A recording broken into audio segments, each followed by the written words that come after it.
After Taylor passed away, some of his friends came over and took apart our weight set in the basement. And as they were taking apart the weight set, the last bar that they pulled apart, a package of Lifesavers rolled out onto the ground. And my brother-in-law came upstairs, and he was kind of emotional, and he handed me the package of Lifesavers, and I just felt like it was a sign from Taylor that we are going to continue on with his passion for life, which was he wanted to save lives by becoming a heart surgeon. And that's just what Angie decided to do. I had a choice. I could sit at home and be sad and continue to lay on the couch and cry every day, which is what I was doing, or I could pick myself up by the bootstraps and say, okay, it's time to get out and help other people. And that's the choice that I chose, just because I knew that, you know, my other two children needed me, and I wanted to make sure that, you know, that they saw that I loved them enough to continue going on.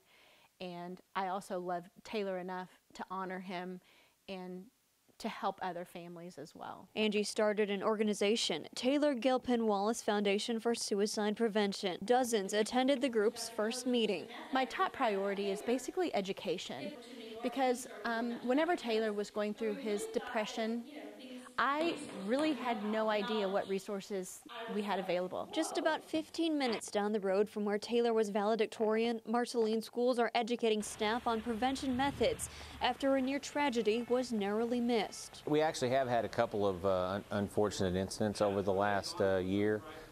We had a situation here where we had someone try to hang themselves, and in the gymnasium. It was unsuccessful, which is a fortunate thing for us. But yeah, we have had some things happen over the last 18 months that have really brought a lot of questions to the forefront. North Central Missouri Mental Health led the 2-hour training on QPR, which stands for Question, Persuade, and Refer. I just want people to know that it's all right to talk about it. When somebody comes up to you and talks to you about suicide, you don't want to go, oh no, I don't think I'm equipped for that. Everybody's equipped to talk about it, to at least be able to refer them to services somewhere and find them the help, even if you have to go with them to get the help, because there is help out there. It's not at all uncommon for a conversation about mental health, if it happens at all, to be had in whispers. And talking about suicide, we're all familiar with the response. Maybe we've even said it ourselves. Oh, don't even talk like that. Ignoring is not the answer. It doesn't help. One myth that I really thought I didn't think that this would pan out to the point where he would take his life was he talked about it. But he told me he would never do it. Angie is a teacher at Brookfield High School, and her experience is opening up a lot of doors for her students. And now that they know what I've been through, they know that I have an experience of being in that spot. The more you talk about it, the better off people are, because it isn't a secret, isn't that hidden thing that nobody wants to talk about any longer. And it's a very normal part of life for a lot of people, especially if they suffer from deep depression. Everywhere that I go, somebody says something to me nearly every day of their family member that's struggling, or their mother that whose sister died by suicide, or their cousin's sisters. You know, it's so common.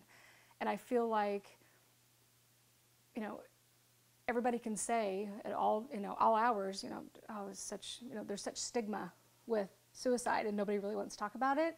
But now that this has happened and people, I guess it's on the forefront. People want to discuss it. People want to talk about it. And I'm trying to provide as much information to people and resources that I possibly can. Because the voices of a cause are strongest when they're together.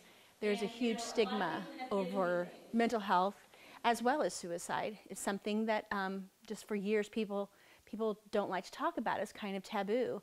And so by coming together, and especially having a large group, that's a large voice for suicide prevention and mental health awareness. And so we're going to do some really wonderful things. We all have one goal, and that is so that this does not happen to another family.